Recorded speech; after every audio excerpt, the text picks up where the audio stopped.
A millionaire was walking through the park when something unexpected happened. He found a little girl and two unconscious babies.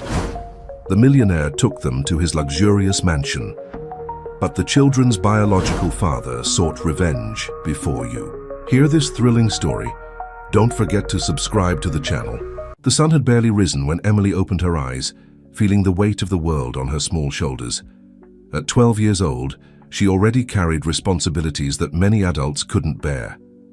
The room was silent, except for the soft snoring of the twins, Michael and Sophie, her newborn siblings. Emily observed them for a moment, their angelic faces contrasting with the harsh reality that surrounded them. Careful not to wake them, she got up from the makeshift bed on the floor.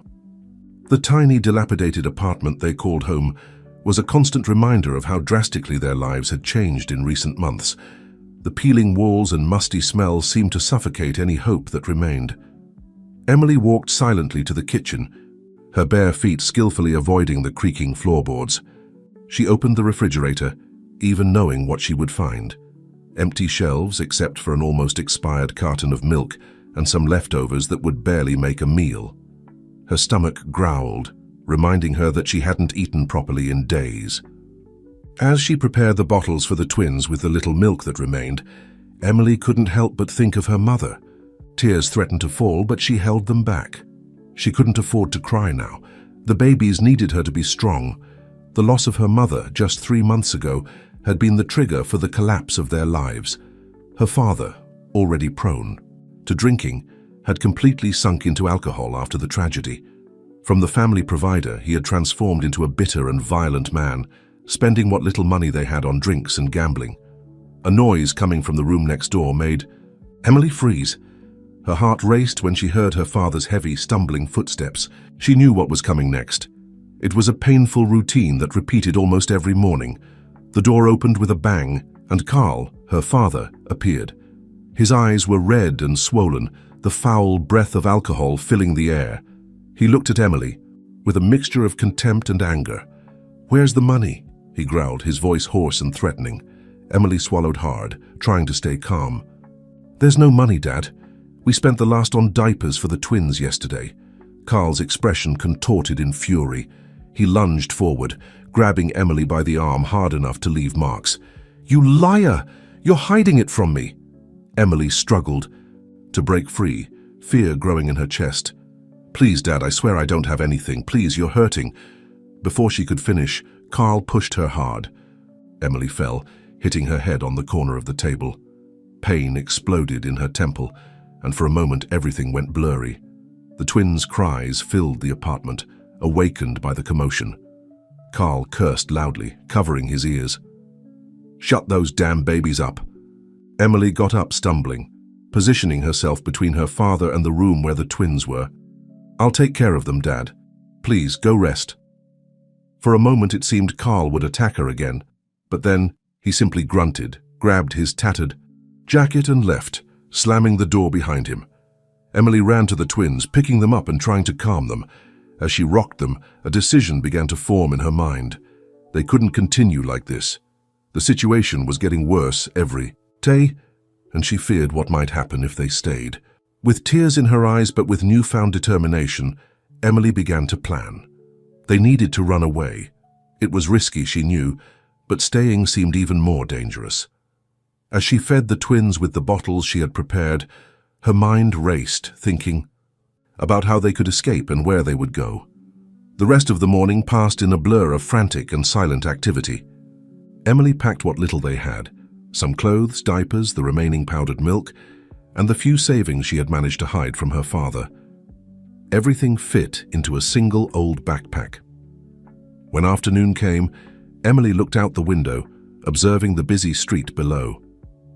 The world out there seemed vast and scary, but it also offered the promise of a new beginning. She took a deep breath, trying to gather all the courage she possessed. "Come on, Michael and Sophie," she whispered to the twins who looked at her with their big, innocent eyes. "Let's find a better place for us." With the babies secure in an improvised stroller and the backpack on her back, Emily opened the apartment door. She hesitated for a moment, looking back one last time. This place, despite everything, was the only home she knew, but she knew that a true home wasn't a place, but the people she loved. And now, her home was Michael and Sophie. With one last sigh, Emily closed the door behind her. The dark hallway of the building seemed endless, but each step took her away from danger and she hoped towards a better future. Carefully descending the stairs, Emily tried not to think too much about what she was leaving behind, or the challenges they would certainly face. She focused only on the next step, the next breath, the next moment. Upon reaching the street, the noise and movement of the city hit her like a wave.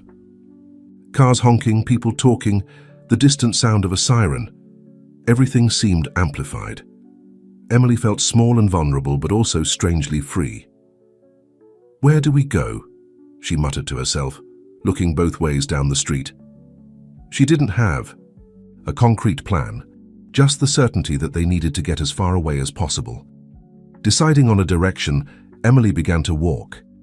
Each step took her further from the apartment, from her father, from the life she knew. But it also took her toward the unknown, toward an uncertain future, but one full of possibilities.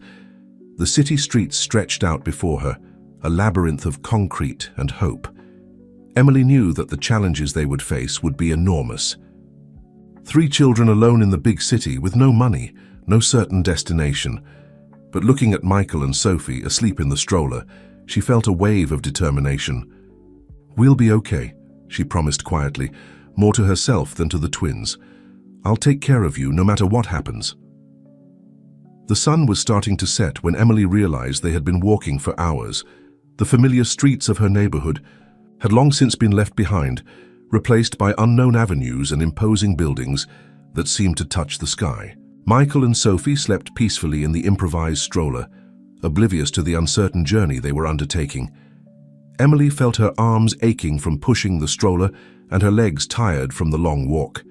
Her stomach growled, reminding her that she hadn't eaten since morning, but the determination in her eyes didn't waver. Each step was a step away from danger, away from her father's violent hands and the apartment that had long ceased to be a home. The city lights began to come on, painting the streets with an artificial glow that both fascinated and frightened Emily. She had never been alone on the street at night, much less with 2 babies in her care. The reality of her situation began to weigh on her young shoulders. "Where do we go now?" she muttered to herself, observing the people around her. Hurried executives returning home, couples holding hands, groups of friends laughing loudly. Everyone seemed to have a place to go, a certain destination. Everyone except her. It was then that Emily spotted a park across the street. It was a green oasis amid the city's concrete, with leafy trees and wooden benches that looked inviting. She decided it would be a good place to rest and rethink her next steps. Carefully, she crossed the busy street, keeping her eyes alert to cars and protecting the stroller with her body. Upon reaching the park, she immediately felt calmer. The noise of the city seemed to diminish there, muffled by the trees and the soft sound of a nearby fountain. Emily found a bench partially hidden by bushes and decided it would be a good place to spend the night. It wasn't ideal, she knew, but it was the best she could do at the moment. Carefully, she settled Michael and Sophie, still asleep, on the bench, using the backpack as an improvised pillow. Sitting next to her siblings, Emily finally allowed herself to relax a little. The tears she had held back all day began to flow. Silently, she cried for the mother she had lost, for the father who had become a stranger, for the childhood that had been stolen from her.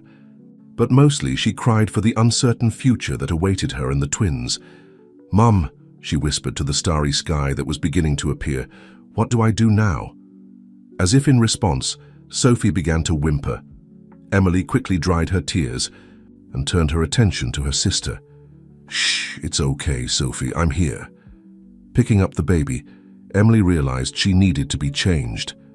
With a sigh, she opened the backpack and took out one of the few diapers they had brought. As she cared for Sophie, her mind worked furiously, trying to devise a plan. They needed food, a safe place to sleep, and eventually, help. But who would help 3 children alone? Emily knew that if the authorities found them, they would probably be separated and sent to different foster homes. The idea of losing Michael and Sophie made her heart clench. "I won't let that happen," she promised quietly, hugging Sophie to her chest. "We'll stay together no matter what." The night wore on and the park became increasingly empty. Emily fought against sleep, determined to stay alert to protect her siblings. Every sound made her jump, imagining her father or police coming after them. It was then that she heard footsteps approaching. Her heart raced and she instinctively bent over the twins, trying to hide them with her body. The footsteps got closer, and Emily held her breath. "Hello?" a gentle voice called out. "Is anyone there?"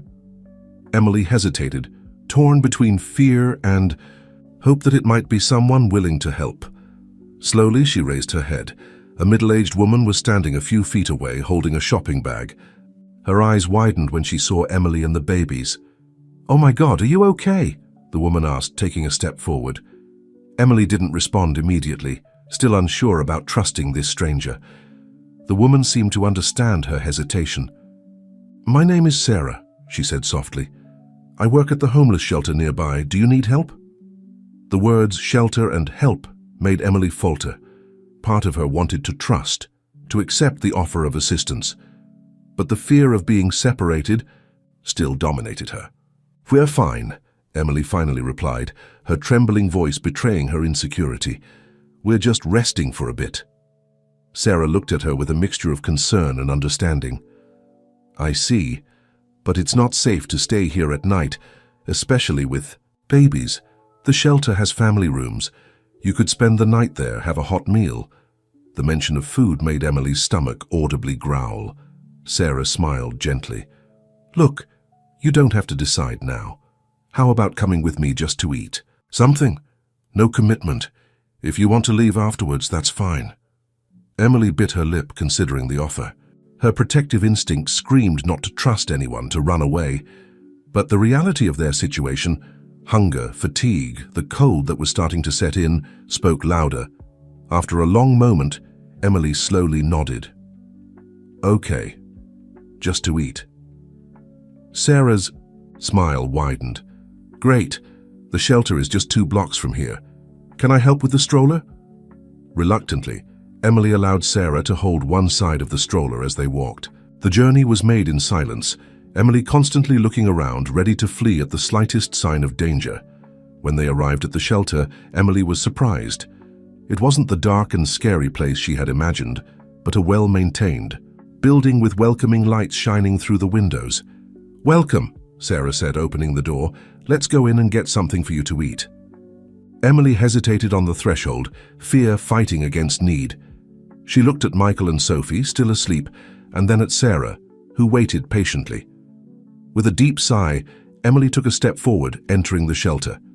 She didn't know what the future held, but for now, the promise of a hot meal and a roof over their heads was all she could ask for. As she followed Sarah down the lit hallway, Emily felt a glimmer of hope. Maybe, just maybe, things could get better. Maybe this was the first step towards a better life for her and her siblings. The smell of home-cooked food filled the air, making Emily's stomach growl again. Sarah led her to a cozy room, where other families were seated at tables, sharing meals and quiet conversations. "I'll get something for you to eat," Sarah said with a gentle smile. "Why don't you settle over there?" She pointed to an empty table, in the corner. Emily nodded, still cautious but grateful for the kindness. Carefully, she maneuvered the stroller to the indicated table, checking on the twins once more. Michael was starting to stir, probably sensing the smell of food. As she waited, Emily observed the other people in the dining room. There were entire families, single mothers with children, and even some elderly individuals. Everyone looked tired. But there was an air of relief on their faces, as if this place represented a safe harbor in the midst of a storm. Sarah returned with a tray loaded with food, a steaming plate of pasta with sauce, fresh bread, and even a small salad. There were also 2 prepared bottles for the twins. "Here you go," she said, placing the tray on the table. "Eat as much as you want. There's more if you need it." Emily felt tears forming in her eyes, moved by the first genuine display of kindness she had experienced in months. "Thank you," she whispered, her voice choked with emotion. Sarah smiled, gently placing a hand on Emily's shoulder. "You don't Need to thank me, dear, that's what we're here for. She paused as if carefully considering her next words. When you're done eating, we can talk about how we can help you and your little siblings, okay? No pressure, just a conversation. Emily nodded, still unable to speak. Sarah gave one last encouraging smile before moving away to help other newcomers. Alone at the table, Emily looked at the food in front of her, then at Michael and Sophie, who were now both awake and restless. With a deep sigh, she picked up Michael, offering him the bottle. As she fed the twins, Emily allowed herself, for the first time since leaving home, to relax a little. The warmth of the shelter, the smell of food, and Sarah's kindness had created a temporary bubble of safety. She knew there was still a long road ahead, that this meal and this moment of peace were just the beginning. But for the first time in a long time, Emily felt a spark of hope. Maybe, just maybe, they had found a place where they could start over. As she ate slowly, savoring each bite, Emily observed the people around her.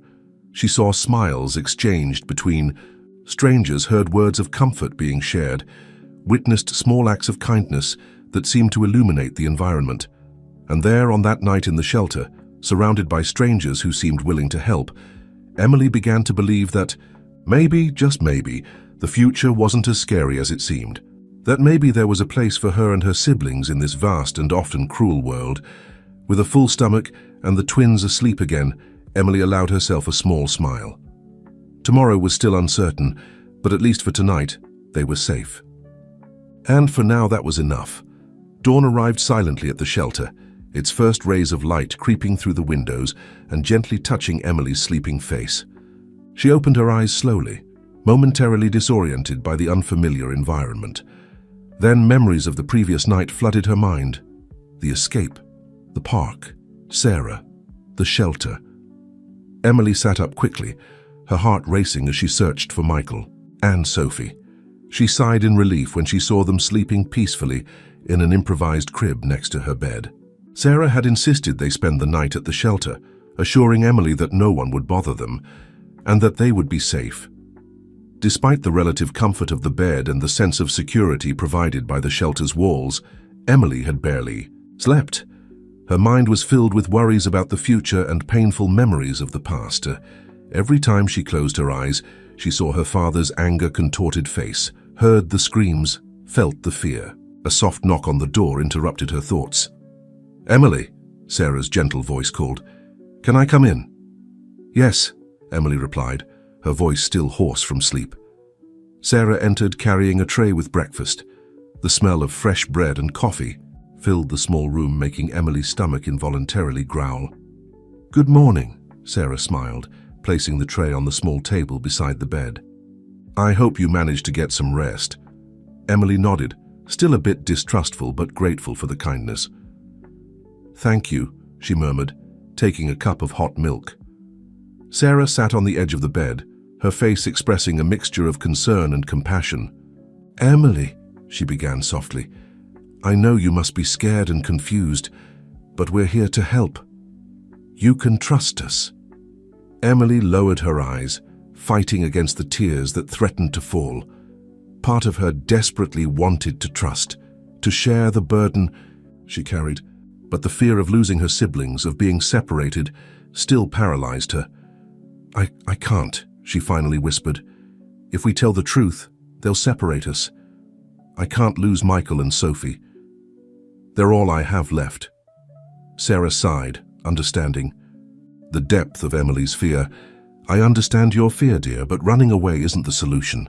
You need help, a stable home, adults who can properly care for you." Sarah's words, though gentle, made Emily feel even more desperate. "I can take care of them," she insisted, her voice trembling. "We just need a place to stay, maybe a job. I can do this." Sarah looked at Emily with a mixture of admiration and sadness. "You're incredibly strong and brave, Emily. What you've done to protect your siblings is remarkable. But you're also a child. You deserve to have a childhood. Go to school, play. And Michael and Sophie need care that you alone can't provide." Sarah's words hit Emily like a punch to the stomach. Deep down, she knew Sarah was right. The last 24 hours had shown how unprepared she was to care for 2 children on the streets. But the idea of giving up, of handing over control to strangers, was terrifying. "What will happen to us?" Emily asked, her voice almost a whisper. Sarah moved closer, placing a comforting hand on Emily's shoulder. "First, we'll make sure you're safe and well cared for. We have social workers who can help find the best solution for all three of you. The goal is always to keep families together, if possible." Emily absorbed Sarah's words, her heart torn between fear and a faint hope. At that moment, Michael began to whimper, waking from his sleep. Emily immediately got up to pick him up, her maternal instincts overriding any other concern. Sarah silently observed as Emily calmed Michael, murmuring sweet words and gently rocking him. The love and care Emily had for her siblings was evident. "You're a great sister, Emily," Sarah said softly. "Michael and Sophie are lucky to have you. But all three of you deserve more than just surviving. You deserve a chance to thrive." Emily looked at Sarah, her eyes full of unshed tears. "I'm afraid," she finally admitted. "What if they separate us? What if my father finds us?" The mention of her father made Sarah frown. "Emily, your father, did he hurt you?" Emily hesitated, but something in Sarah's gentle expression made her feel she could trust her. Slowly, she nodded. Since she was gone, he changed.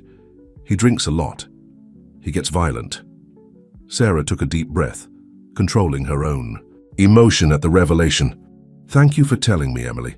This is very important. I promise we'll do everything we can to keep you safe and together." At that moment, Sophie also woke up, her cries joining Michael's. Sarah stood up. "I'll go get the bottles for them. Why don't we have breakfast together and talk more? No pressure, just to better understand how we can help." Emily nodded, grateful for Sarah's kindness and patience. As the woman left the room, Emily looked at the twins, her heart overflowing with love and concern. "It's going to be okay," she whispered, more to herself than to the babies. "We'll stay together, I promise." The rest of the morning passed in a blur of conversations, tears, and surprisingly, even some moments of laughter. Sarah introduced Emily to Dr. Richard, a kind social worker who asked questions about her family situation, always careful not to push too hard. As Emily shared more details about her life, the loss of her mother, her father's alcoholism, the months of neglect and abuse, she felt as if a huge weight was being lifted from her shoulders. For the first time in a long time, she wasn't alone with her secrets and fears. "Emily," Dr. Richard said gently after hearing her story, "you've shown incredible courage, but now it's time to let adults help. We'll do everything we can to keep you and your siblings together and safe." The promise of help, of safety, was almost too much for Emily to absorb. Part of her still wanted to run, to protect the twins from the world. But another part, a part that grew with each moment spent in the shelter, longed to be a child again, to have someone taking care of her too. As the day progressed, Emily observed the other children in the shelter. Some were playing, others reading or drawing. All seemed to have found a moment of peace amid their own storms. Seeing this, Emily felt a spark of hope ignite in her chest. In the afternoon, Sarah brought news that made Emily's heart leap. "We found a foster family willing to take all three of you," she announced with a smile. "It's an experienced couple who have cared for many children. They have a spacious house in the suburbs with a large backyard.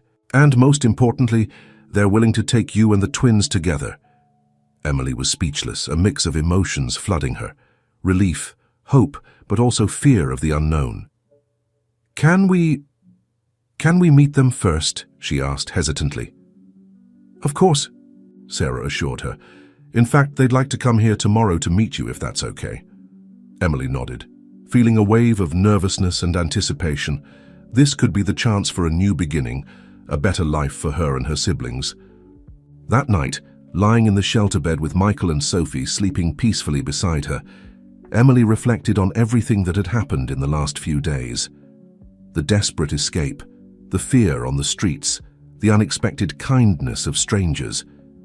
Looking at the sleeping faces of her siblings, Emily made a silent promise. "We're going to be okay," she whispered. "I don't know what the future holds for us, but I promise I'll always be here for you. Always." With that comforting thought, Emily finally allowed herself to relax completely for the first time in months. Tomorrow would bring new challenges, new faces, perhaps even a new home. But for now, in this moment of calm, Emily allowed herself to dream of possibilities. As sleep enveloped her, a small smile played on her lips. The future, once so frightening, now seemed to shine with a light of hope, and Emily was ready to embrace it, no longer alone, but with the support and care that she and her siblings so deserved. The sun had barely risen when Emily woke up, her heart beating fast with the prospect of the day ahead.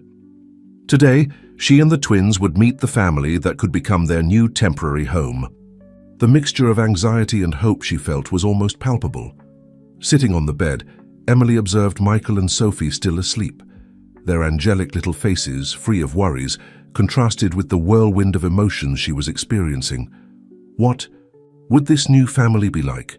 Would they really be kind and understanding, as Sarah had said? And more importantly, could they trust them? A soft knock on the door interrupted her thoughts. It was Sarah, bringing breakfast and a warm smile. "Good morning, Emily," she greeted, placing the tray on the small table. "How are you feeling today?" Emily shrugged, unable to put into words the whirlwind of emotions she felt. Sarah, noticing her hesitation, sat down next to her on the bed. "It's normal to be nervous," she said gently. "But remember, we're here to help. The Johnson family is very experienced and loving. I'm sure you'll get along well." Emily nodded, picking up a cup of hot chocolate from the tray. The warmth of the drink seemed to calm her nerves a bit. "What are they like?" she asked timidly. Sarah smiled. "Well, Mr. David Johnson is a music teacher at a local school. Mrs. Lisa Johnson is a pediatric nurse. They have a 14-year-old adopted daughter, Lucy. They're wonderful people who have fostered several children over the years." Emily absorbed the information, trying to imagine what it would be like to live with this family. A small spark of hope began to grow in her chest. The next few hours passed in a blur of preparations. Emily bathed the twins, dressed them in the best clothes they had, donated by the shelter, and tried to tame her own rebellious hair. She wanted to make a good first impression, even though part of her still feared getting too attached to this possibility. Shortly before noon, Sarah appeared again, her face lit up with an emotional smile. "They're here, Emily.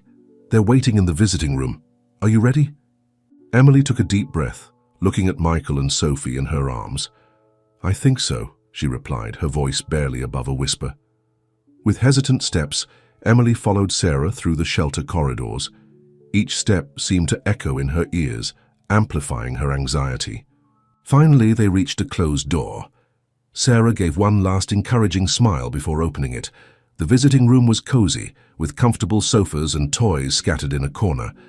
But Emily's eyes were immediately drawn to the couple sitting on the main sofa. Mr. Johnson was a middle-aged man with a gentle smile and kind eyes behind thin-framed glasses. Beside him, Mrs. Johnson emanated an aura of calm and affection, her face lighting up at the sight of the children. Between them, a teenager, whom Emily presumed to be Lucy, observed with curiosity and a shy smile. "Emily, Michael, Sophie," Sarah introduced. "Meet David, Lisa, and Lucy Johnson." There was a moment of silence, broken only by Sophie's soft babbling. Then, Mrs. Johnson stood up, slowly approaching with outstretched hands. "Hello, dears," she said, her voice soft and comforting.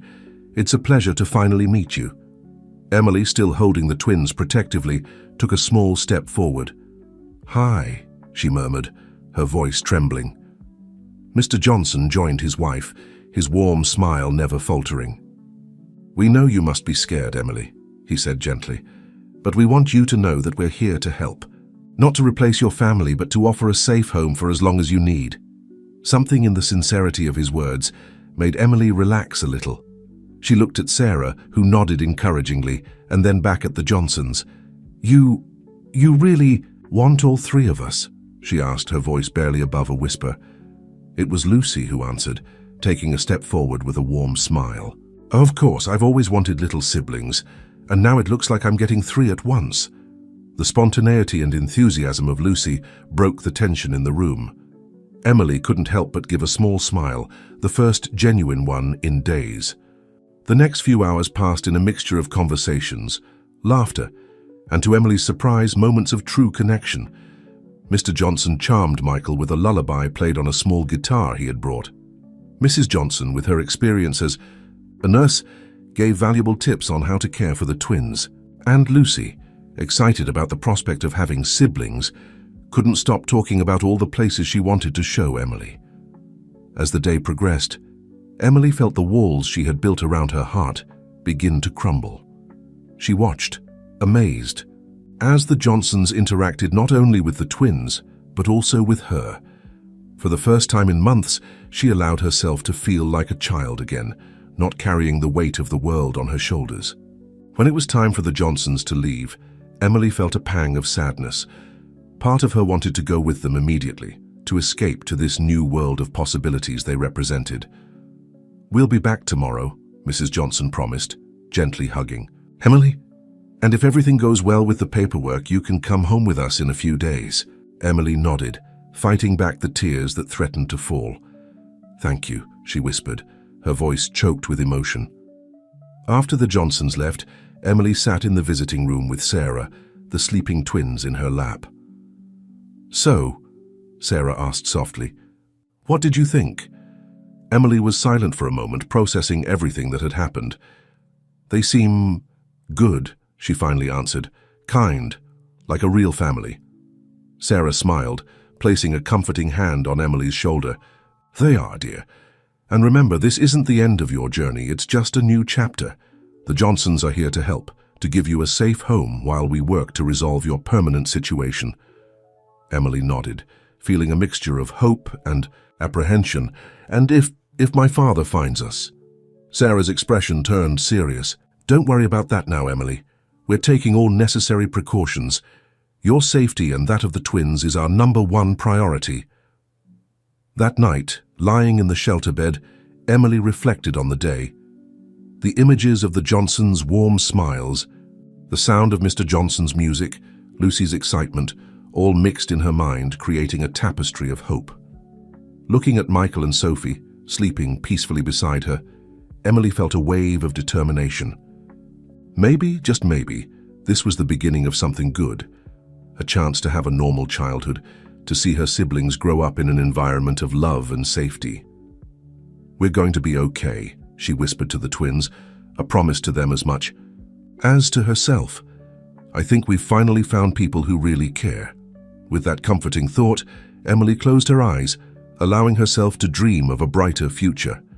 Tomorrow would bring new challenges, no doubt, but for the first time in a long time she felt truly hopeful. And so, lulled by the soft sound of the twins' breathing and the warmth of hope in her heart, Emily fell asleep, dreaming of better days to come. The day dawned with a promise of change. Emily woke up early, her heart pounding with a mixture of anxiety and expectation. Today was the day she and the twins would go to the Johnsons' home. After days of preparations, conversations with social workers and supervised visits, the time had finally come to take this big step. As she packed the small backpack with the few belongings they had, Emily couldn't help but feel a pang of fear. The shelter, despite all its limitations, had become a safe haven. The idea of leaving it behind, of venturing into the unknown once again, was scary. Sarah entered the room, her face lit up with an encouraging smile. Ready for the big day. "Emily?"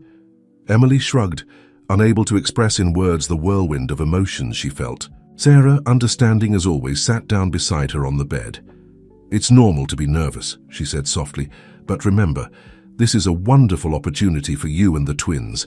The Johnsons are incredible people, and they're eager to welcome you." Emily nodded, picking up Sophie while Sarah helped with Michael. "And if it doesn't work out?" she asked, her voice barely above a whisper. Sarah placed a comforting hand on Emily's shoulder. "Then we'll be here to help. This isn't the end of the journey, Emily. It's just a new chapter, and we'll be following closely, ensuring that you're safe and happy." Sarah's words brought some comfort, but the nervousness persisted. As they walked through the shelter corridors towards the exit, Emily felt as if she were leaving behind more than just a place. She was leaving behind a part of her life, embarking on something completely new and unknown. At the shelter entrance, the Johnsons waited with warm smiles. Mr. Johnson immediately offered to carry the backpack, while Mrs. Johnson approached to help with the twins. Lucy, excited as always, couldn't stop talking about all the plans she had for when they got home. "We have a room all prepared for you," she said, her eyes shining with excitement. "Mom even painted the walls a light blue like the sky."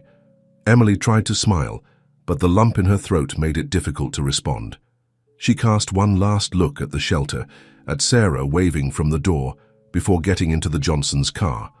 The trip to the Johnsons' house was a mixture of contemplative silence and soft conversations. Mr. Johnson occasionally pointed out interesting places through the window, while Mrs. Johnson maintained a calm conversation, clearly trying to make Emily feel at ease. When they finally arrived, Emily was impressed. The Johnsons' house was spacious and welcoming, with a large front garden full of colorful flowers. Lucy practically jumped out of the car, eager to show everything to Emily. "Come on, come see your room," she exclaimed, gently taking Emily's hand and pulling her along. The room was more beautiful than Emily could have imagined. The walls were indeed a soft blue, decorated with cloud and bird stickers. There was a comfortable bed for her and 2 new cribs for the twins. In one corner, a bookshelf full of books and toys waited to be explored. "Do you like it?" Mrs. Johnson asked softly, entering the room with Michael in her arms. Emily nodded, speechless. It was more than she had ever had, more than she had ever dreamed of having. The reality of the situation began to sink in, bringing with it a wave of emotions that she struggled to contain. The rest of the day passed in a blur of new experiences. Lunch was a delicious home-cooked meal, something Emily hadn't experienced in months. Mr. Johnson showed her the small music studio in the basement, promising to teach her to play an instrument if she wanted. Mrs. Johnson patiently guided her through the twins' routine, showing where the diapers, clothes, and food were. At night, after a quiet dinner and a relaxing bath, Emily found herself lying in her new bed, the twins sleeping peacefully in the cribs beside her.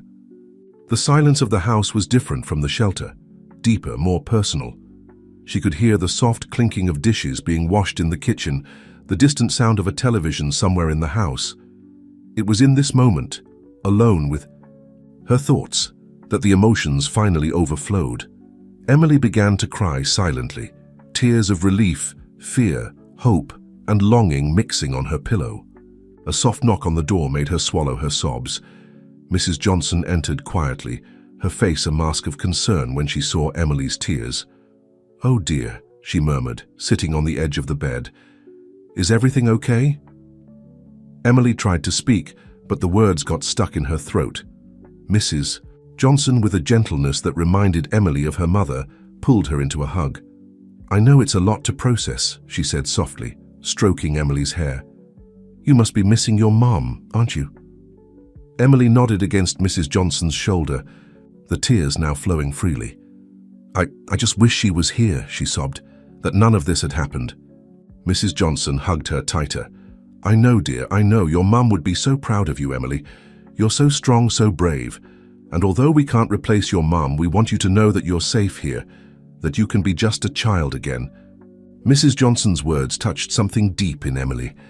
For the first time since her mother had passed, she allowed herself to be truly vulnerable, letting all the pain, fear, and exhaustion of the past few months flow. They stayed like this for a long time, Mrs. Johnson holding Emily as she cried, murmuring words of comfort and stroking her hair. Gradually, Emily's sobs subsided, replaced by a sense of peace she hadn't felt in a long time. "Better?" Mrs. Johnson asked softly, pulling back a little to look into Emily's eyes. Emily nodded, wiping away the last tears. "I'm sorry for—" "Shh," Mrs. Johnson gently interrupted her. "There's nothing to apologize for. It's perfectly normal to feel this way. We're here for you, Emily, for whatever you need." At that moment, as if sensing the emotion in the air, Sophie began to whimper in her crib. Emily made a move to get up, but Mrs. Johnson stopped her with a smile. "Let me handle this tonight," she said. "You rest. Tomorrow is a new day, a new beginning." Emily watched with a mixture of gratitude and admiration as Mrs. Johnson skillfully calmed Sophie, changed her diaper, and put her back to sleep. There was a naturalness to her movements, a gentleness that made Emily feel safe. When Sophie was back asleep, Mrs. Johnson turned to Emily with a warm smile. "Try to get some sleep, dear, and remember, we're just down the hall if you need anything." Emily nodded, feeling fatigue finally settle over her. "Thank you," she murmured, her voice heavy with sincerity. Mrs. Johnson smiled, leaning down to give Emily a soft kiss on the forehead. "Good night, dear. Sleep well." As the door closed softly behind Mrs. Johnson, Emily snuggled under the covers. The room, which had seemed strange and intimidating not long ago, now emanated a sense of comfort and safety. Looking at the cribs where Michael and Sophie slept peacefully, Emily felt a wave of hope. Maybe, just maybe, they had found a true home, a place where they could be children again, where they could grow surrounded by love and care. With that comforting thought, Emily closed her eyes, letting herself be lulled by the welcoming silence of the house. Tomorrow would bring new challenges, no doubt, but for the first time in a long time she felt truly hopeful. And so, cradled by the promise of better days, Emily fell asleep, dreaming of a future full of possibilities. The days that followed were an emotional roller coaster for Emily. Each morning brought with it a mixture of expectation and apprehension as she tried to adjust to her new reality in the Johnsons' home. The daily routine was very different from what Emily was used to. There was no longer a need to wake up before dawn to take care of the twins alone. Now she was gently awakened by the aroma of fresh coffee and the soft sound of music coming from the kitchen. In the first week, Emily still found herself waking up startled in the middle of the night, her body programmed to check on the babies. But invariably she would find Mrs. Johnson already there, cradling one of the twins or changing a diaper with the skill of years of experience. "Go back to sleep, dear," Mrs. Johnson would always say with a gentle smile. "You deserve to rest." Those words, so simple, still made Emily's heart clench. It was hard for her to accept that she no longer needed to carry all the weight alone, that there were trustworthy adults to share the responsibility. Mornings at the Johnsons' house were lively. Mr. Johnson prepared breakfast for everyone, filling the kitchen with the smell of pancakes and scrambled eggs. Lucy, always energetic, chatted about her plans for the day while helping to set the table. Emily observed everything with a mixture of fascination and nostalgia. Was this how a family breakfast should be? Was this how her own family could have been if things had been different? One day, while helping Mrs. Johnson wash the dishes after breakfast, Emily finally found the courage to ask the question that had been stuck in her throat for days. "Mrs. Johnson," she began hesitantly, "why do you do this? Why do you take in children you don't even know?" Mrs. Johnson paused what she was doing, turning to look Emily in the eyes. Her face softened with an understanding smile. "Emily, dear, we do this because we believe every child deserves a safe and loving home," she explained gently.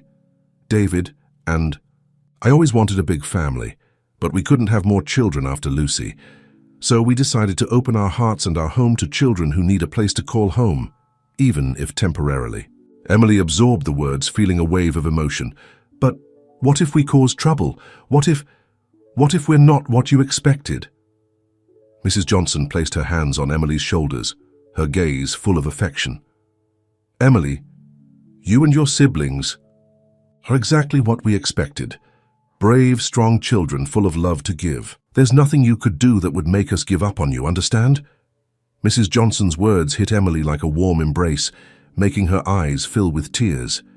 She nodded, unable to speak, and let herself be enveloped in a comforting hug.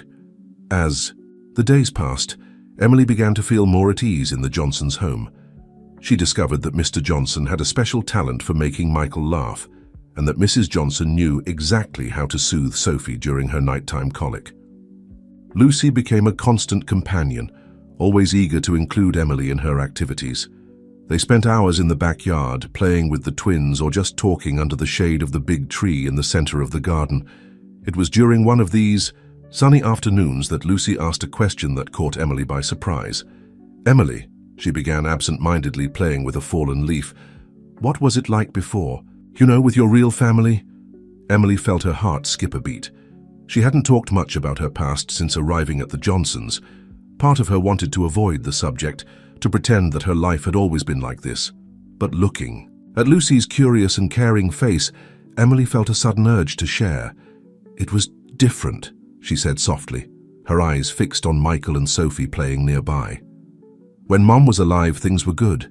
She was kind and loving, always singing to us, but after she got sick..." Emily's voice trailed off, the memories flooding back. Lucy scooted closer, placing a comforting hand on her arm. "You don't have to talk about it if you don't want to," Lucy said gently. Emily shook her head. "No, it's okay. I think I need to talk about it." She took a deep breath before continuing. "After Mom died, Dad changed. He started drinking a lot. He'd get angry easily, sometimes violent. There were days when we didn't have enough to eat because he'd spent all the money on alcohol." Lucy listened in silence, her eyes wide with sympathy and a hint of shock. "I tried to take care of Michael and Sophie the best I could," Emily continued, her voice barely above a whisper. "But it got harder and harder. That's when I decided we had to leave." "You're so brave," Lucy said, her voice filled with admiration. "I don't know if I could have done what you did." Emily gave a small, sad smile. "I didn't feel brave.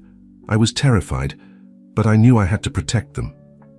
They sat in silence for a moment, the weight of Emily's story hanging in the air. Then Lucy did something unexpected. She leaned over and gave Emily a tight hug. "I'm glad you're here now," Lucy said, her voice muffled against Emily's shoulder. "You're safe here and you're not alone anymore." Emily felt tears prick her eyes, but for once they weren't tears of sadness or fear. They were tears of relief, of gratitude for this unexpected friendship and the sense of belonging she was slowly beginning to feel. As they pulled apart, Lucy's face lit up with an idea. "Hey, want to learn how to make friendship bracelets? I can teach you." The sudden change of topic made Emily laugh, a genuine, carefree laugh that surprised even herself. "Sure," she said, feeling lighter than she had in months. "I'd love that." As they gathered supplies and Lucy began explaining the intricate process of weaving the colorful threads, Emily felt a warmth spread through her chest. This moment, so simple and ordinary, felt like a gift. A glimpse of the normal, happy childhood she had thought was lost to her forever. Later that evening, as Emily helped Mrs. Johnson prepare dinner, she found herself humming softly, a habit she had picked up from her mother and lost in the chaos of the past year. Mrs. Johnson noticed, smiling warmly but not commenting, allowing Emily this small, precious moment of rediscovered joy. That night, as Emily lay in bed, her new friendship bracelet on her wrist and the sound of the Johnsons' quiet conversation drifting up from downstairs, she realized something. The road ahead was still long and uncertain, but for the first time, since losing her mother, Emily felt like she might have found not just a safe place to stay, but a real home. With that comforting thought, she drifted off to sleep, the ghost of a smile on her lips, dreaming of colorful threads weaving together to form something beautiful and unbreakable. The weeks turned into months, and fall gave way to winter.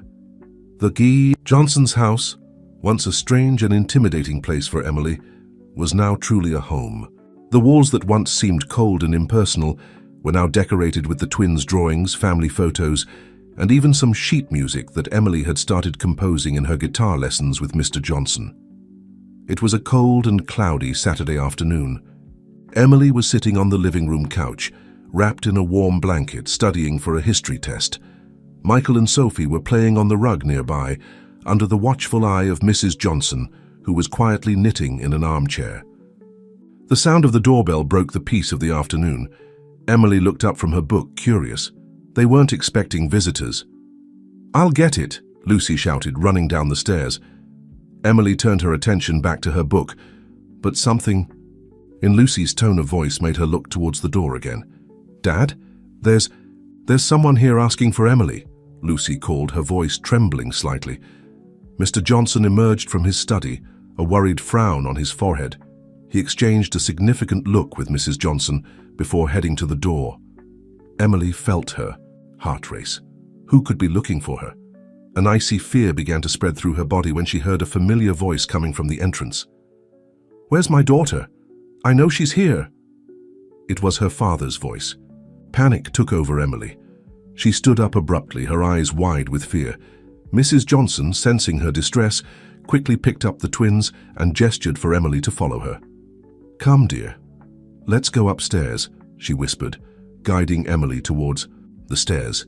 But before they could reach them, her father's voice sounded closer. "Emily, I know you're there. Come out now." Emily froze, trembling from head to toe. Painful memories flooded her mind. Screams, broken bottles, nights of hunger and fear. Mr. Johnson appeared in the hallway, his face a mask of determination. "Lisa, take the children upstairs. I'll deal with this." Mrs. Johnson nodded, gently pulling Emily.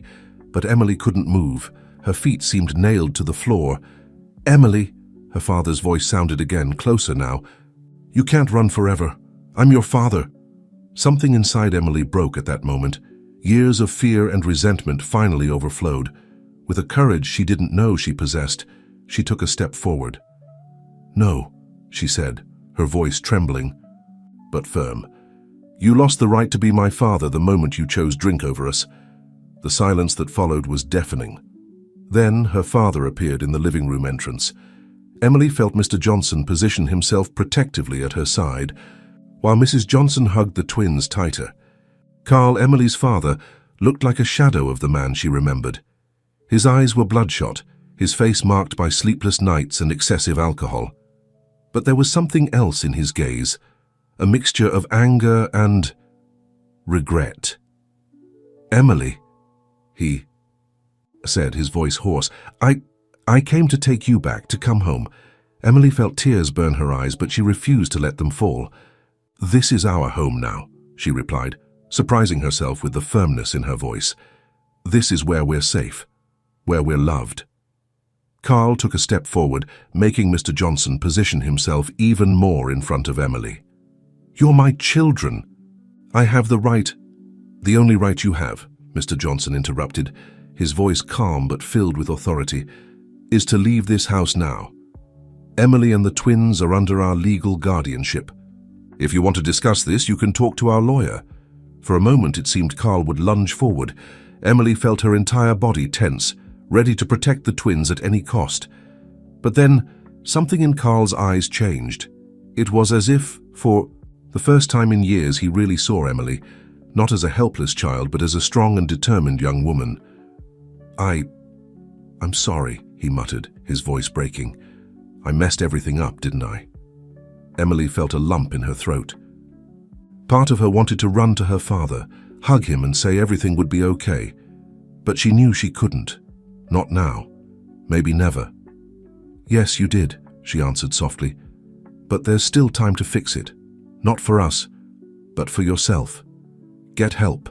Dad, get sober, maybe one day—" She didn't finish the sentence, but the meaning hung in the air. One day maybe they could rebuild some kind of relationship, but not today. Not while alcohol still had control over him. Carl nodded slowly, tears streaming down his marked face. Without saying anything else, he turned and left. The silence that followed was broken only by Emily's soft sobs. Mrs. Johnson immediately enveloped her in a hug, while Mr. Johnson closed the door and joined them. "You were so brave, dear," Mrs. Johnson murmured, stroking Emily's hair. Lucy, who had observed everything in silence, approached with teary eyes. "Emily, are you okay?" Emily took a deep breath, looking at her family. The Johnsons, the twins, Lucy. She wasn't okay, not completely. The encounter with her father had unearthed emotions she thought she had overcome. But she was safe. She was loved.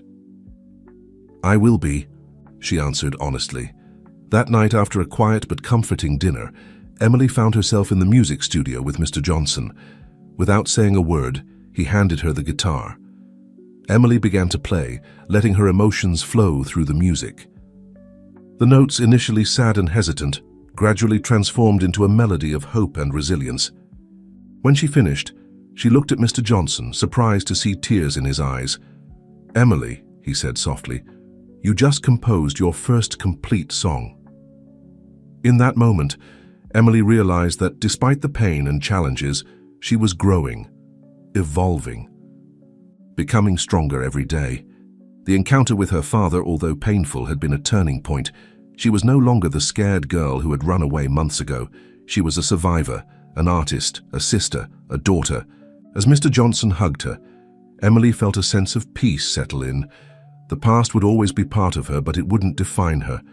Her future, bright and full of possibilities, was just beginning, and with each note she played, each smile from the twins, each hug from the Johnsons, Emily knew she was on the right path. The path home, the path to herself. Spring arrived, bringing with it not only the blooming of flowers in the Johnsons' garden, but also a blossoming in Emily's life. The months that followed the encounter with her father were of profound transformation and growth. The day dawned sunny, a perfect Saturday for the picnic the family had planned in the local park. Emily woke up early, excited about the prospect of a day outdoors. As she came down the stairs, she was greeted by the aroma of fresh bread and the cheerful sound of the twins babbling in the kitchen. "Good morning, sunshine," Mrs. Johnson greeted, handing Emily a cup of hot chocolate. "Ready for our big day?" Emily smiled, accepting the drink gratefully. "I can't wait," she replied, watching Mr. Johnson cradling the twins while trying, without much success, to prepare sandwiches with one hand. "Hey, Emily!" Lucy entered the kitchen carrying a picnic basket. "Guess who's joining us today?" Before Emily could answer, the doorbell rang. Lucy ran to answer, returning moments later accompanied by Julia, the friend Emily had made on her first day of school. "Hi, Emily," Julia greeted cheerfully. "I hope you don't mind that I accepted the invitation." Emily felt her heart warm. Months ago, the idea of having a friend, let alone one who wanted to spend time with her outside of school, seemed like a distant dream. Now it was her reality. The park was full of families enjoying the sunny day. The Johnsons found a perfect spot under a large tree, spreading out the picnic blanket and organizing the food. Michael and Sophie, now almost 2 years old, ran around on the grass, their laughter echoing in the air. As she watched the scene, Emily felt a wave of gratitude. A year ago, her life was so different, full of fear, uncertainty, and responsibilities too heavy for her young shoulders.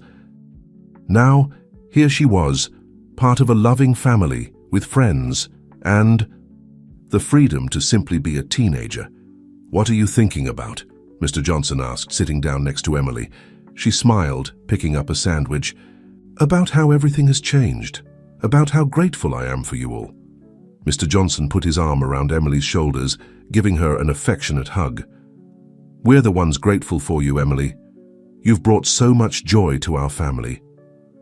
After lunch, while the adults rested, Emily, Lucy, and Julia decided to take a walk around the park. The three were walking, chatting, and laughing when Emily spotted something that made her stop abruptly. Not far away, sitting on a bench, was her father. Emily's heart raced, a mixture of conflicting emotions flooding her chest. But looking closer, she noticed something different. Her father looked better, healthier. He was reading a book, something Emily hadn't seen him do in years. "Emily? Is everything okay?" Julia asked, noticing the sudden change in her friend. Emily took a deep breath, making a decision. "Yes, I need to do something. Can you give me a minute?" Lucy, realizing what was happening, nodded understandingly. "We'll be right here if you need us." With hesitant steps, Emily approached the bench. Her father looked up from his book, surprise evident on his face. "Emily," he said softly, as if he could hardly believe what he was seeing. "Hi, Dad," Emily replied, her voice trembling slightly. There was a moment of tense silence, years of hurt and regret hanging between them. Then her father spoke. I've been sober for 6 months, he said, his voice heavy with emotion. "I'm in treatment, attending meetings. I wanted to look for you, but I didn't know if I had that right." Emily felt tears forming in her eyes. "I'm happy for you, Dad," she said honestly. "I'm so sorry, Emily," her father continued, tears streaming down his face. "For everything.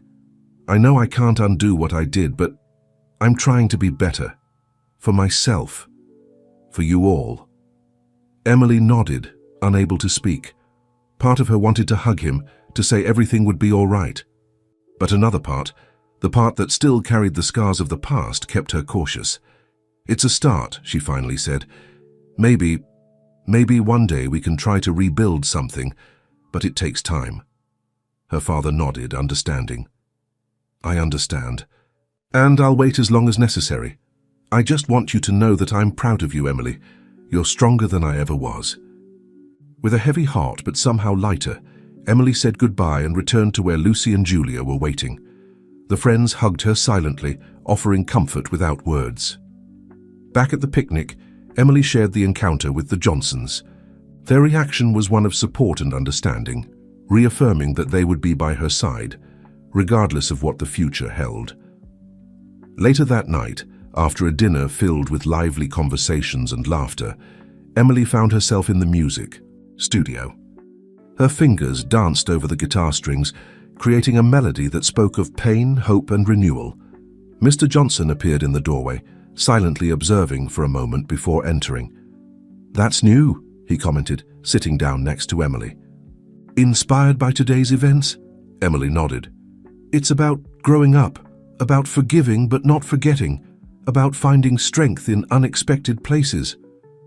Mr. Johnson smiled, proud.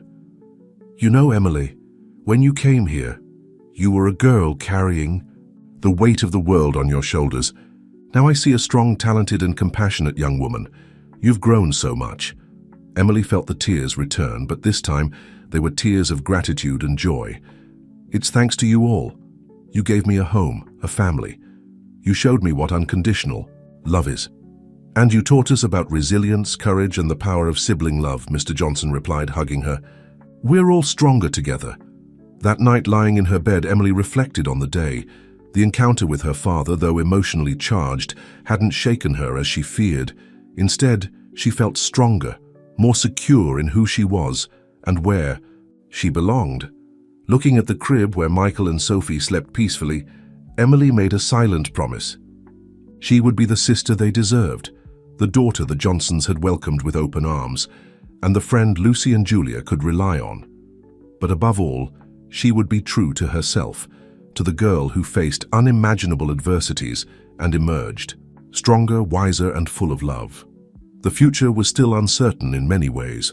The relationship with her father was a long and delicate path to be traveled, but Emily was no longer afraid. She had a family, friends, and an inner strength that no one could take away from her. As sleep enveloped her, Emily smiled. The melody she had composed earlier echoed in her mind, a song of hope and possibilities. It was the music of her life, and she could hardly wait to see what notes the future would bring.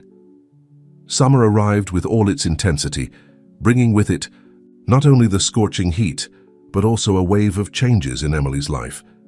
The school year had ended, and with it came the promise of 2 months of vacation full of possibilities.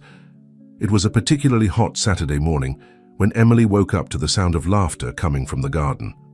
Looking out the window, she saw Michael and Sophie playing in the small inflatable pool that Mr. Johnson had set up the night before. The scene made her smile. Her siblings, now almost 2.5 years old, were growing up so fast and full of life. Going down the stairs, Emily was greeted by the aroma of freshly made waffles and the sound of soft music coming from the kitchen. Mrs. Johnson was dancing distractedly while preparing breakfast, pausing only to give Emily an affectionate kiss on the cheek. "Good morning, dear. Did you sleep well?" Emily nodded, grabbing a still warm waffle. "Yes, thank you. Where is everyone?" "Lucy left early for a summer camp, remember? And David is in the garden with the children." Mrs. Johnson paused, an enigmatic smile on her lips. "Actually, he was waiting for you to wake up. He has a surprise for you."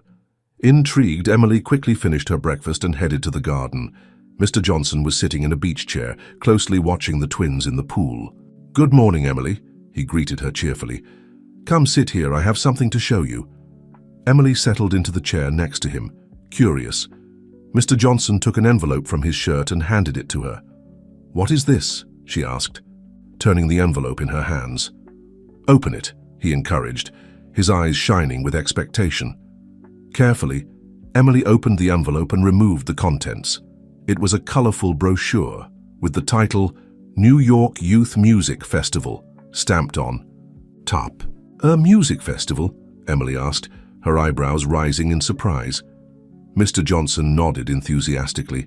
"It's not just a festival, It's a competition for young composers, and I think you should participate." Emily felt her heart race. In recent months, her passion for music had grown exponentially. With Mr. Johnson's patient guidance, she had honed her guitar skills and begun composing her own songs.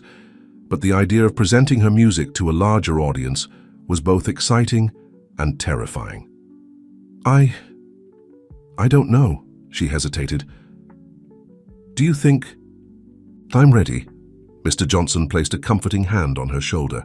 "Emily, over the past few months, I've seen you grow not only as a musician, but as a person. Your compositions are profound, exciting, and true. I think the world deserves to hear them." His words touched Emily deeply. She looked at the brochure, again imagining herself on stage, sharing her music, her story with others. "What if I'm not good enough?" she whispered, giving voice to her deepest fears. "Dear," Mr. Johnson said gently, "it's not about being the best. It's about sharing. Your voice, your unique perspective. Besides," he added with a smile, "the prize includes a scholarship to a music conservatory." Emily's eyes widened. A scholarship? The possibility of pursuing her musical dreams more seriously was something she had barely dared to dream of. "Okay," she finally said, a smile spreading across her face. "I'll do it." The following weeks were a whirlwind of activity.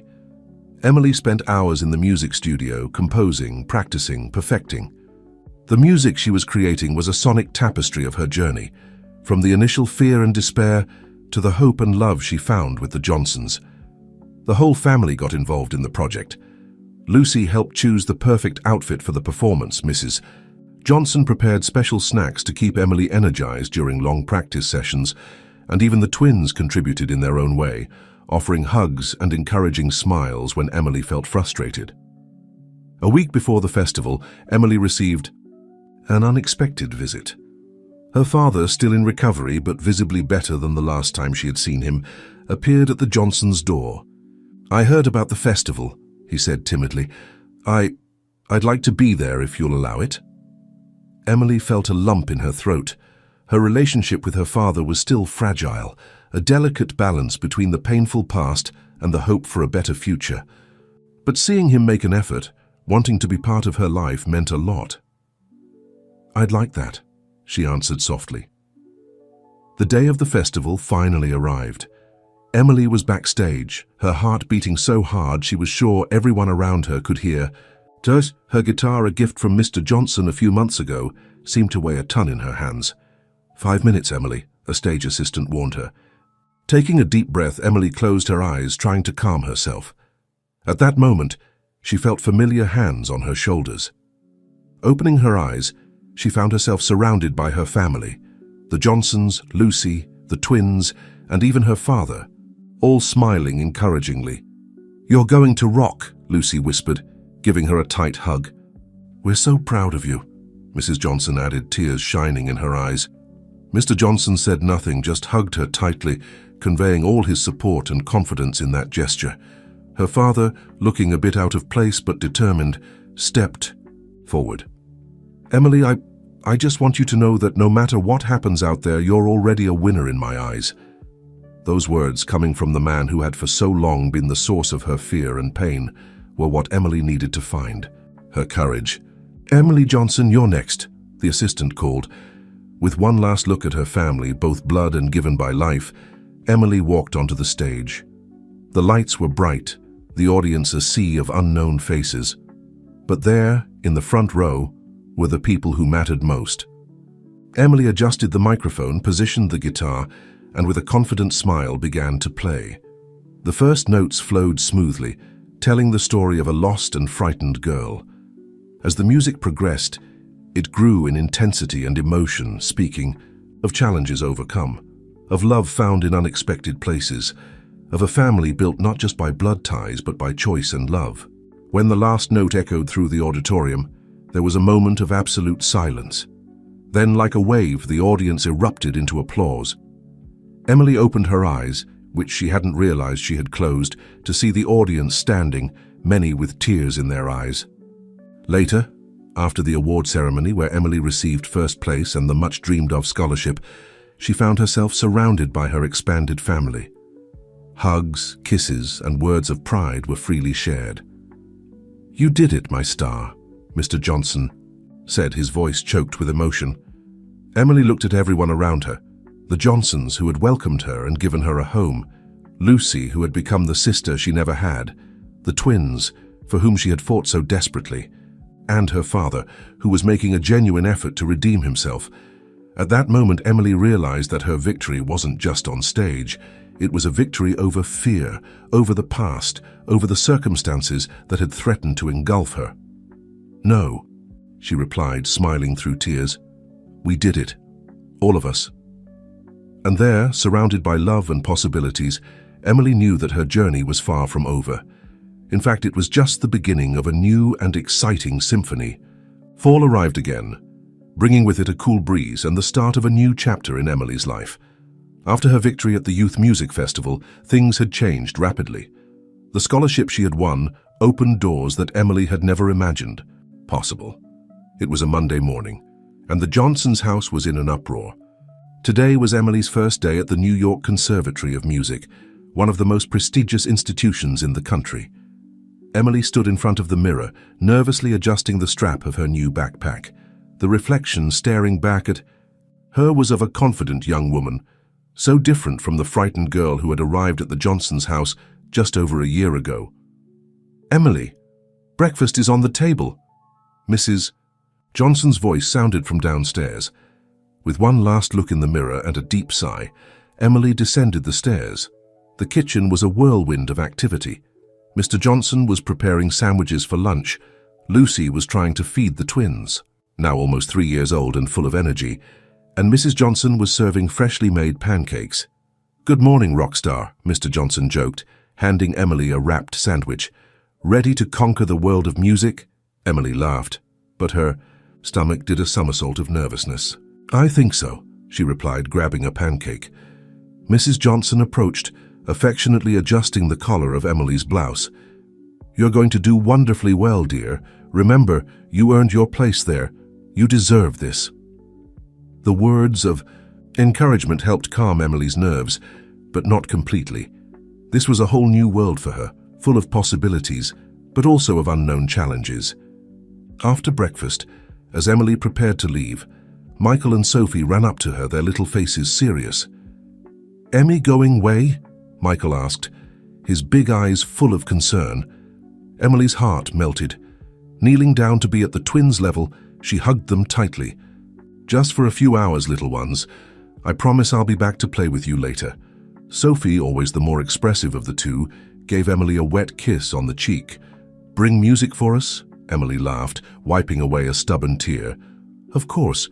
Princess, I'll bring lots of music for you." With one last hug to the whole family, Emily set off on her new adventure. The conservatory was an imposing building, with its classic architecture and corridors that echoed with melodies from various instruments. Emily felt small and a little lost as she navigated the hallways, looking for her first class. As she turned a corner, she collided with someone dropping her sheet music on the floor. "Oh, sorry," she exclaimed, bending down to collect the papers. "It's okay, it was my fault too," replied a male voice.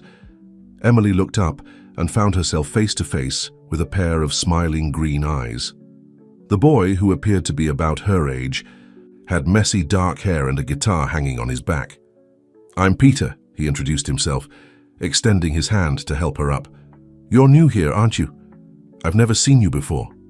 Emily nodded, feeling her cheeks blush slightly. "Yes, I'm Emily. It's my first day." "Oh, cool. What instrument do you play?" "Guitar," Emily replied, feeling a little more at ease. "And you?" Peter smiled, patting his own guitar. "We're instrument buddies then. Hey, what's your first class? I can show you where it is if you want." Grateful for the friendly offer, Emily showed her schedule to Peter. To her surprise and relief, she discovered that they would share several classes. As the day progressed, Emily found herself immersed in a world of music theory, advanced guitar techniques, and music history. It was challenging, sometimes overwhelming, but also incredibly exciting. Each new piece of information, each chord, Learned made her heart sing. During lunch, Peter introduced her to his group of friends, Maria, a talented pianist, Lucas, a passionate violinist, and Anna, a vocalist with an angelic voice. Sitting with them in the cafeteria, sharing stories and laughter, Emily felt a sense of belonging that went beyond her adoptive family.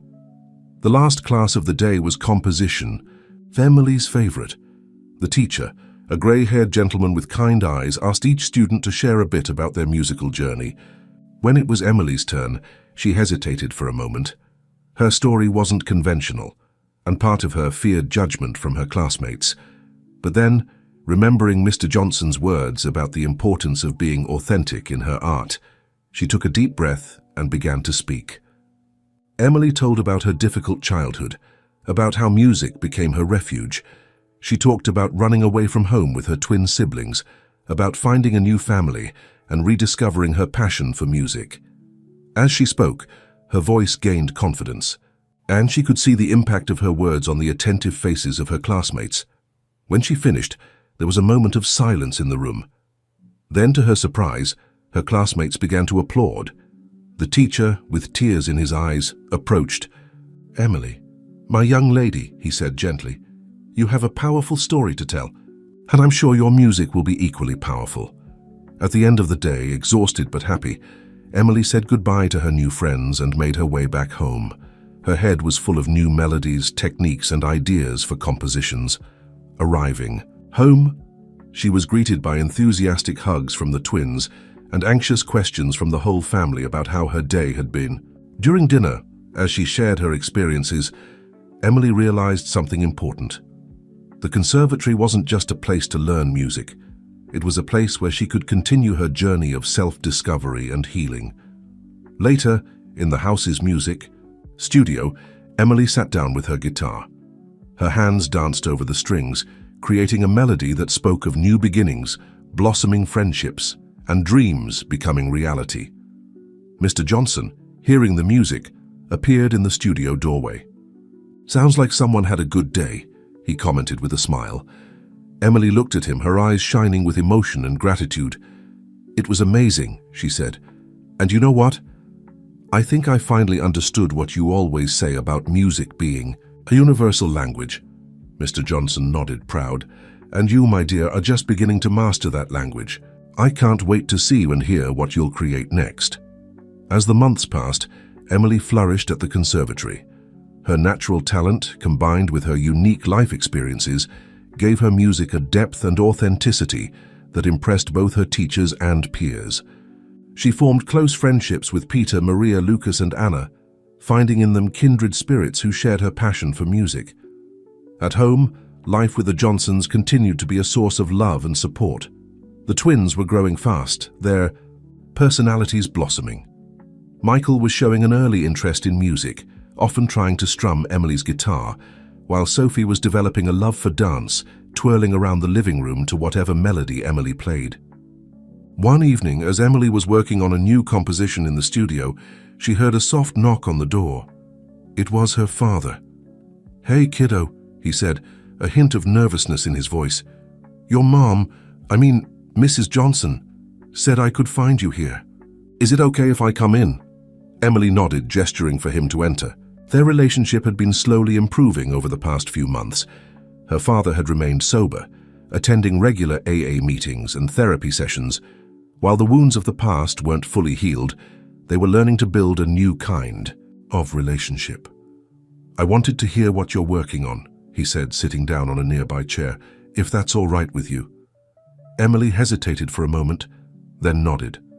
She began to play, her fingers dancing over the strings as she poured her heart into the music. The melody was complex, weaving together themes of loss, hope, and redemption. As the last notes faded away, Emily looked up to see tears in her father's eyes.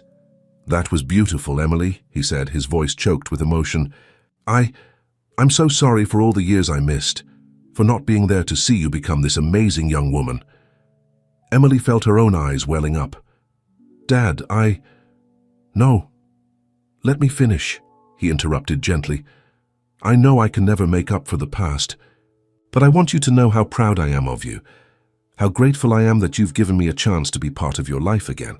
Emily set her guitar aside and for the first time in years hugged her father tightly. It wasn't forgiveness, not yet, but it was a step towards healing. As summer approached again, bringing with it the end of Emily's first year at the conservatory, the Johnsons decided to organize a big celebration. It wasn't just for Emily's academic achievements, but a celebration of family, of second chances, of the power of love and music to heal and unite. The backyard was decorated with fairy lights, and tables were set up for a feast. Emily's friends from the conservatory were there, along with neighbors, teachers, and even some of the staff from the shelter, where Emily and the twins had first found refuge. As twilight fell, Mr. Johnson called for everyone's attention. "We're here today to celebrate not just Emily's incredible achievements this past year, but the journey that brought us all together. Emily, would you like to play something for us?" Emily nodded, picking up her guitar. As she began to play, she looked around at the faces of those gathered. There was Lucy, her sister in every way that mattered. The twins, Michael and Sophie, dancing together in their own uncoordinated but joyful way. Mr. and Mrs. Johnson, the parents who had opened their hearts and home to her. Her father, sober and present, a small smile on his face. Her friends from the conservatory who had become like family. The melody she played was one of hope and gratitude. As the final notes faded, applause erupted from the gathering. Emily smiled, feeling a sense of belonging and purpose she had once thought impossible. "Thank you all for being here," she said, her voice strong and clear. "A year ago, I couldn't have imagined this moment. But thanks to the love, support, and second chances I've been given, I'm here. And I'm excited for what the future holds." As the party continued into the night, filled with laughter, music, and the warmth of family and friends, Emily knew that her journey was far from over. There would be challenges ahead, new heights to reach, and more music to create. But she was ready to face it all, surrounded by the love and support of her chosen family. The story of Emily, Michael, and Sophie, once lost and afraid, had transformed into a symphony of hope, resilience, and the enduring power of love. And as Emily looked up at the star-filled sky, she knew that this was just the beginning of their beautiful melody. If this story touched you, consider supporting us with a donation here on YouTube through the Super Thanks option. What may be little to you means a lot to us, and we will keep creating more stories.